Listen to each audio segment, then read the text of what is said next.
Hi there, class. This is just a quick video to go over the reading for class 4. Let's take a look here. There's a quiz, pre-class quiz for class 4. So the reading is based on chapter 2, sections 2.7 and 2.8. So let's take a look.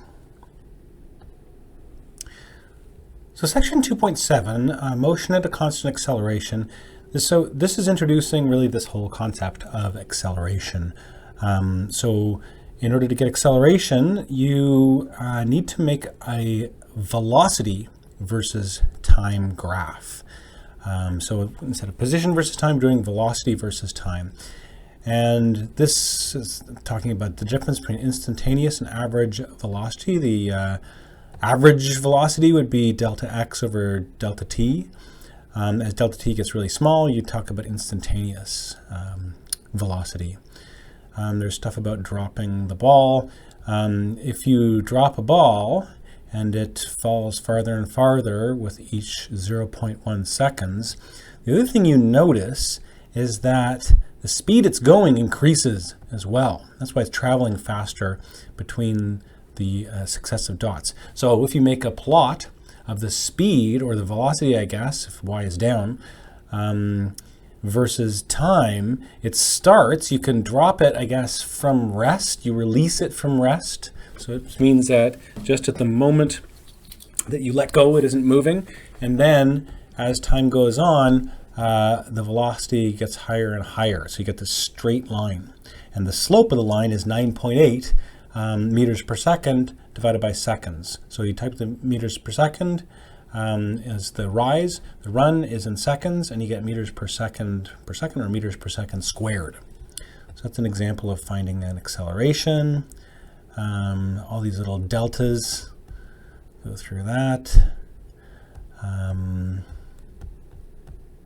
Tip, if it is difficult for you to think about velocity and acceleration in abstract terms, try calculating the acceleration for simple integer velocities. So the velocity is changing, you subtract the final minus the initial and divide by the time. That's the acceleration.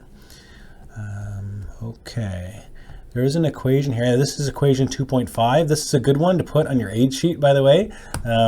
V is equal to the initial, V0, plus a sub x times t. That's one of these kinematics equations. So that gets used sometimes in these, when you're solving things out. Nice example there.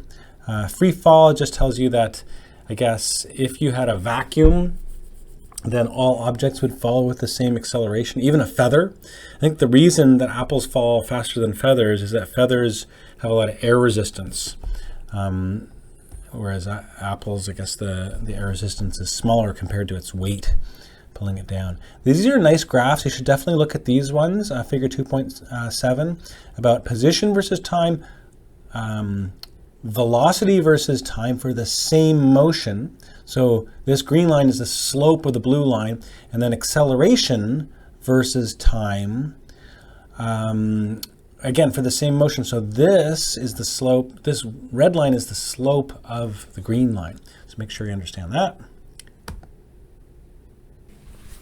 Section 2.8 is important because there's going to be two more important equations which they're going to kind of explain to you about displacement when there's a constant acceleration.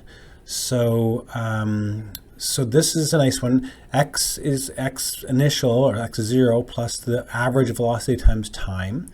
And so there's sort of this, you get this equation, where is it here? 2.6. X is x initial plus v0 times t plus 1/2 at squared. Equation 2.6 should also go on your aid sheet as it comes up quite a lot in this course. And then they talk about parabolic curves. There's another equation, kind of a nice example where they use this, this equation to find something. Definitely make sure you understand how that goes. And then there's this other equation which is useful, 2.7. 2 times a times the change in position is v the final squared minus the v initial squared. So it's another useful equation when the acceleration is constant.